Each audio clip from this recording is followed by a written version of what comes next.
Vous êtes sur Football Club de Marseille, l'OM vient de s'imposer 1-0 face à Caen. Quels sont les 3 enseignements à retenir de ce match ? Première victoire depuis le 25 novembre, ça faisait 9 matchs toutes compétitions confondues qu'on n'avait pas connu ce goût de la victoire.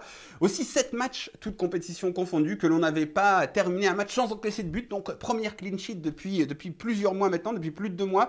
On va aussi faire un petit point sur le classement puisque cette victoire, elle nous permet de revenir provisoirement à 5 points du podium de la 3e place actuellement occupée par Saint-Etienne. Alors ce soir, il y a un petit Saint-Etienne-Lyon. Dans tous les cas, on risque de refaire un peu notre retard, à moins que Saint-Etienne gagne, on resterait à 8 points, ce qui est quand même assez loin. Et si Lyon gagne, on reviendrait à 6 points du podium, puisque ce serait eux qui s'empareraient de la 3e place.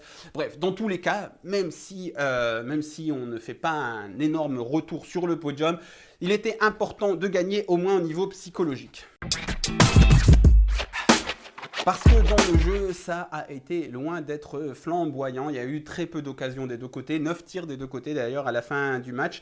Et on va aussi dire qu'on a été dominé dans la fin de la première période et dans la fin de la seconde période par une équipe qui aligne une ligne d'attaque Bamou, Ninga, Crivelli. Donc ça vous pose quand même le niveau de cette équipe-là. Alors certes, ils ont beaucoup de difficultés à créer du jeu, mais on a réussi à trouver la solution puisqu'ils ont un bon joueur de foot, c'est Faisal Fajr, et donc on a multiplié les fautes dans notre milieu de terrain, on lui a offert des corners, des coups francs, tout ça.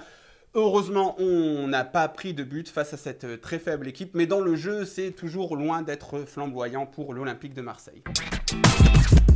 Et si c'est loin d'être flamboyant, c'est aussi à cause du niveau individuel de certains joueurs. Certains tauliers, au moins au niveau du temps de jeu, à l'image de Valère Germain, parce que c'est vrai qu'il n'est pas toujours titulaire ces derniers mois. Mais c'est quand même l'attaquant axial qui joue le plus et ça commence à tourner au comique de répétition de le voir tout seul dans ce 4-2-3-1. Il ne touche aucun ballon, il ne sert à rien.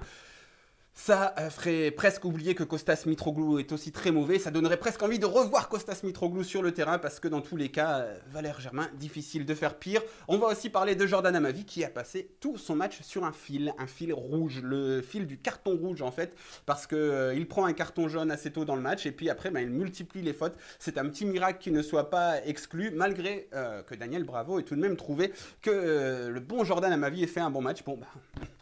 Lui aussi doit voir les matchs avec les lunettes Rudy Garcia.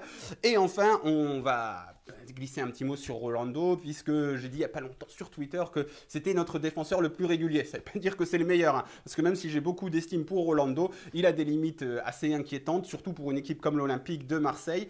Et il l'a encore prouvé par une très belle relance à Crivelli. Si ça avait été un autre attaquant que Crivelli, il y aurait sans doute eu but sur un cadeau de Rolando. Là, heureusement, c'était Crivelli. Donc voilà.